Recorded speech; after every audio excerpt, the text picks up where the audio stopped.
Bonjour mes cocolos. Allez, c'est parti pour le tirage sentimental pour juillet 2025 pour les balances. N'oubliez pas, c'est un tirage général, ça peut vous parler comme ne pas vous parler. Alors, vous avez idéalisation, début, méfiance, passion, rupture, relation sauveur-sauvé, doute, relation éphémère, le poids du passé, soumission. Alors, vous êtes plutôt en ce moment en mode idéalisation, vous idéalisez tout, parce que vous êtes en train de commencer quelque chose de nouveau, d'où la carte commencement. Donc voilà, vous avez mis fin à quelque chose, donc je pense que c'est la rupture, et donc vous êtes en train de recommencer à découvrir la vie. Donc vous idéalisez tout ce qui peut arriver. Mais on vous dit quand même méfiance.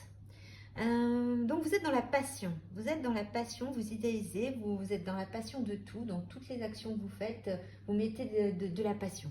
Là, c'est comme si vous redécouvrez la vie, parce que vous sortez de cette rupture de relation sauveur-sauvé. On vous demande de prendre du recul. De prendre du recul par rapport à cette rupture, cette relation éphémère que vous venez de rompre, et de travailler sur le poids du passé, faire votre deuil de cette relation. Parce que vous étiez dans une relation soumission-servitude. Alors, votre idéalisation de cette rupture, alors idéalisation, rupture et poids du passé, veut dire que là, vous devez idéaliser un nouveau monde, une nouvelle vision de la vie, une nouvelle façon de vivre par rapport à ce que vous venez de subir. Cette rupture vous demande justement de travailler sur votre passé, de faire le deuil de cette rupture. Vous idéalisez exactement ce que vous souhaitez maintenant, après cette rupture. On vous dit d'être méfiant par rapport à cette rupture et de prendre du recul. Pourquoi on vous demande d'être méfiant par rapport à cette rupture? Parce que vous êtes une personne qui est plutôt... vous idéalisez tout, vous êtes dans le côté passionnel et vous attirez les relations sauveur-sauvé. Donc vous êtes dans une soumission par rapport à ce syndrome.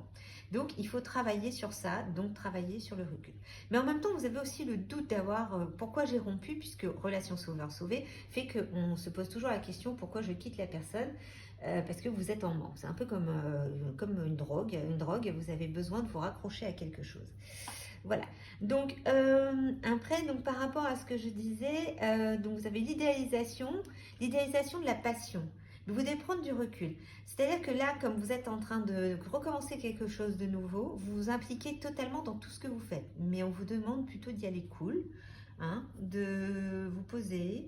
Si vous avez des doutes, de travailler dessus. Parce que le commencement, c'est nettoyer cette rupture, nettoyer cette relation éphémère. Cette relation éphémère, ça peut être aussi une relation éphémère sur le moment. C'est comme vous sortez d'une relation toxique, il y aura très peu de temps où vous dit que de toute façon, ça ne va pas durer des années, cette relation éphémère avec vous-même. Ça va prendre un peu de temps pour pouvoir... c'est-à-dire le côté éphémère, comme le terme se dit, hein, ça ne va pas durer longtemps, cette situation où vous êtes entre j'y vais ou j'y vais pas. Je ne sais pas si je dois rester ou je dois partir. Est-ce que j'ai fait le bon choix? C'est ça. Parce que voilà, la relation éphémère, c'est une relation éphémère sur la soumission et la servitude. On vous dit méfiance de ne pas recommencer de relation sauveur-sauvé et de faire votre deuil de ça, d'avancer. Donc là, les balances, pour l'instant, je ne vois pas de nouvelles rencontres. On va regarder les autres cartes. Mais on voit plutôt un nettoyage des énergies de la relation que vous venez de finir. Et vous commencez un nouveau départ, une nouvelle vie. Donc voyons quand même les autres cartes pour voir qu'est-ce qu'on vous dit.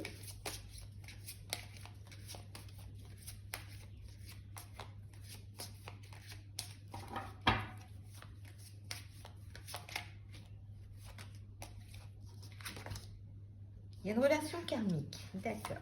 Ok. L'alchimie. Et très bientôt. Ok. Très bien. Donc cette relation karmique, c'est la rupture. Vous étiez obligé de passer par là pour pouvoir nettoyer vos énergies de relation sauveur-sauvé, de faire le deuil de cette situation, de travailler votre soumission et votre servitude.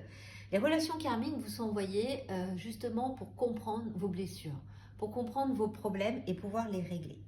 On vous dit que très bientôt, il y aura une alchimie avec quelqu'un. Et cette fois-ci, ça sera certainement la bonne personne. Mais bien sûr, il faut d'abord travailler sur ce poids du passé, sur cette soumission, sur cette relation sauveur-sauvé. Voyons un petit peu les autres cartes.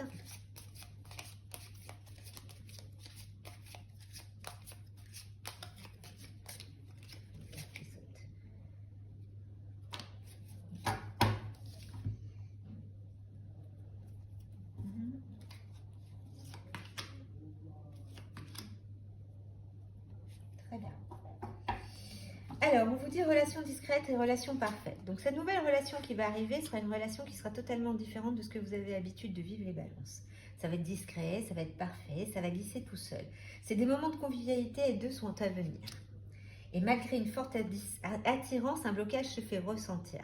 C'est-à-dire que malgré cette relation, cette nouvelle personne qui va rentrer dans cette nouvelle énergie par rapport à vous, qui arrive bientôt, vous aurez une attirance, mais il y a quelque chose qui va vous bloquer. Ce qui va vous bloquer, c'est ce côté poids du passé, relation sauveur-sauvé, soumission. Est-ce que j'ai vraiment la bonne idée d'aller avec cette personne? Vous êtes donc méfiant. Mais la nouvelle personne qui va arriver dans votre vie, cette fois-ci, c'est la bonne personne. Donc, travaillez sur vous par rapport à vos blessures de votre ancienne relation que vous venez de finir, ou peut-être ça fait 2-3 mois que vous l'avez fini. Donc, voilà pour cette carte-là. Maintenant, on va aller voir un peu les cartes chamaniques pour voir qu'est-ce qu'elles vous disent.